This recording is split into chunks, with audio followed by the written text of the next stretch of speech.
तो दर्शक बंधु आपण मैंने कौन एयरटेल सिम व्यवहार कर तेज आपण एयरटेल रे daily 1.5 GB data plan unlimited 5G data जहाँकि देवा आरंभ कर तेज देखो 1.5 GB प्रतिदिन data plan unlimited free 5G data व्यवहार करने भिडियो टी आपने शेष जाए देखूँ नचेत आपण टंका व्यर्थ जीव तेज एमती भी किसी लोक अच्छा कि जो मैंने 1.5 GB प्रतिदिन डाटा प्लान सहित अनलिमिटेड 5G डाटा चलाइवाई से एक्सट्रा रिचार्ज करमिति कि 51 टଙ୍କା तेज आपण मानक जन देवाई चाहूँगी जे आपण कौन extra 5G data package recharge करने को पड़ो ना फिर भी आपण मैंने 5G डाटा चलाई पारे केमी चलाइबे जानापी आपण मानक भिडियो टी शेष जाए देखा पड़ो और ता पूर्व वीडियो गोटे लाइक कर दिंतु और चैनल को सब्सक्राइब करन सब्सक्राइब कर पाखर घंटी चिन्ह को दबाई दिंतु तेज फ्रेंड्स आपण मानक मु कहीदे कि जो मैंने पूर्व एयरटेल 5G डाटा चलाउले से प्रतिदिन 2 GB डाटा पैकेज रिचार्ज करने को पड़ता तेज जाकि 5G डाटा चलाई पारे जमी भी जियो में 349 टଙ୍କା रिचार्ज कले आपण प्रतिदिन 2 GB डाटा सहित अनलिमिटेड 5G डाटा व्यवहार करें जहाँकि वैलिडिटी 28 दिन रोला तेज सेमती देखा गले एयरटेल ग्राहक मान 349 टଙ୍କା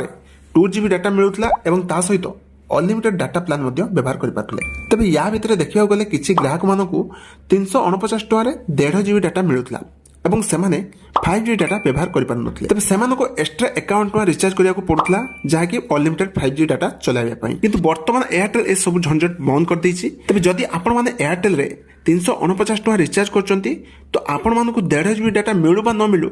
तेबे भी आपण माने अनलिमिटेड 5G डाटा व्यवहार करें देखो फ्रेंड्स एठी मेंशन होइछि 349 टଙ୍କା शो भी होछि तो देखि पारथुवे आपण माने 349 टଙ୍କା अनलिमिटेड कॉलिंग सहित 1.5 GB डाटा प्रतिदिन और तले देखि पारथुवे फ्रेंड्स अनलिमिटेड 5G डाटा मिलिबो ए प्लान एठी आपण माने भी भाबी नैथि फ्रेंड्स जे मानको 1.5 GB डाटा प्रतिदिन मिलु अछि तो से माने अनलिमिटेड 5G डाटा व्यवहार करि परिबे किंतु ना फ्रेंड्स तो एठी देखि पारथुवे फ्रेंड्स 799 टଙ୍କା जदि आपण माने रिचार्ज करचंती तो सेति मध्यरु प्रतिदिन 1.5 GB डाटा आपण मानको मिलुछि किंतु आपण माने अनलिमिटेड 5G डाटा व्यवहार करि परिबे नै ता सहित आपण मानको एक्स्ट्रा 151 टଙ୍କା अलग रिचार्ज करिया को पड़िबो अनलिमिटेड 5G डाटा चलाइबा पई सेहि परि देखि पारथुवे फ्रेंड्स 859 टଙ୍କା